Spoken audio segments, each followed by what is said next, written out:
एक गांव में सूरज नाम का एक मेहनती और होनहार लड़का रहता है। गरीब होने के कारण सूरज दिन में समोसे की दुकान लगाता है और फिर रात होने पर अपनी पढ़ाई पूरी करता है।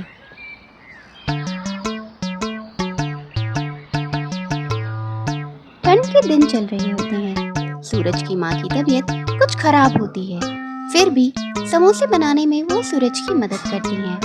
वह हर रात 3:30 बजे उठकर मिट्टी के चूल्हे में लकड़ियाँ डालती हैं और उसे जलाती हैं। वहीं दूसरी ओर सूरज मैदा निकालकर समोसे बनाने की तैयारी में जुट जाता है।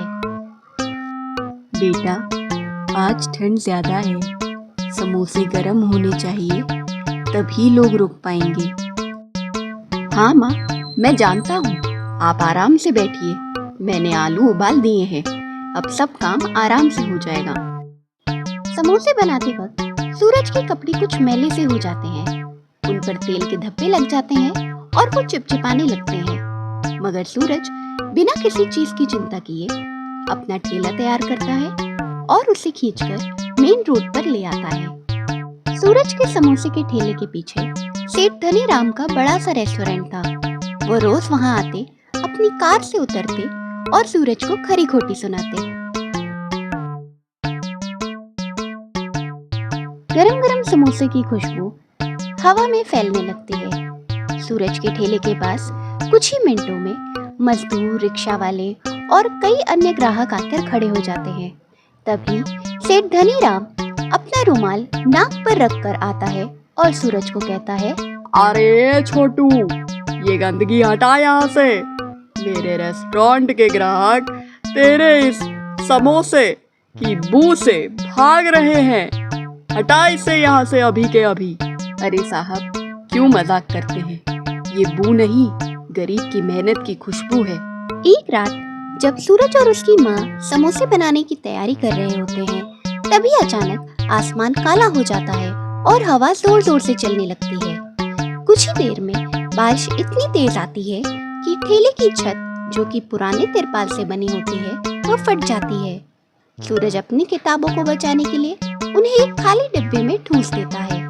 वही माँ सारा सामान बचाने की कोशिश करती है। काफी कोशिशों और बारिश में पूरी तरह भीग जाने के बाद भी सूरज की माँ सारा सामान नहीं बचा पाती है। चूल्हा बुझ जाता है और ठेले पर रखा सामान भी पानी में मिल जाता है। सूरज निराश होकर झोपड़ी के अंदर आ जाता है। झोपड़ी की हालत भी कुछ खास नहीं होती है, छत से पानी टपक रहा होता है। वहीं दूसरी ओर बारिश में पूरी तरह भीग जाने के बाद माँ को तेज बुखार हो जाता है। सूरज के पास दवा लाने के पैसे नहीं होते हैं, इसलिए वो बचा हुआ तेल एक दिए में डालता है और उसकी रोशनी में पढ़ने बैठ जाता है। सूरज को जब भी नींद आती तो वो अपनी आंखों पर ठंडा पानी मार लेता है। वो ये देखता है कि उसकी किताबों पर तेल के दाग लगे हुए हैं, फिर भी वह उसी में से ध्यान से पढ़ने की कोशिश करता है। दिन में समोसे की मेहनत करने के कारण सूरज के हाथों पर छाले पड़ जाते हैं। वहीं दूसरी ओर सूरज के पास अच्छे जूते भी नहीं होते हैं पहनने के लिए। देखते ही देखते परीक्षा का दिन आ जाता है। सूरज नंगे पांव और छाले से भरे हुए हाथों को लेकर अपने स्कूल जाता है। परीक्षा के समय सेठ धनी राम का बेटा, जो कि उसी स्कूल में पढ़ता है, सूरज का मजाक उड़ाता है। वह उसके फटे पुराने कपड़े और नंगे पांव देखकर हंसता है, मगर सूरज सिर्फ अपने काम पर ध्यान देता है। कुछ ही दिनों में परीक्षा का परिणाम भी आ जाता है। मास्टर जी सभी बच्चों को क्लास में बुलाते हैं और कहते हैं, इस साल का टॉपर वो नहीं है जिसके पास महंगी साइकिल है, बल्कि वो है जिसके हाथों पर मेहनत के छाले हैं। सूरज, आगे आओ।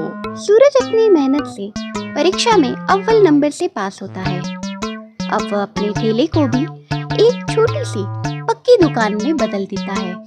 वह माँ की तबीयत का भी पूरा ध्यान रखता है। अब सूरज स्कूल की ड्रेस पहनकर दुकान पर बैठता है और जब सेठ धनी राम वहाँ से निकलते हैं तो सूरज उन्हें एक समोसा देता है और कहता है, ये लीजिए साहब, और इस बार पैसे मत देना, क्योंकि ये मेरी जीत की मिठाई है।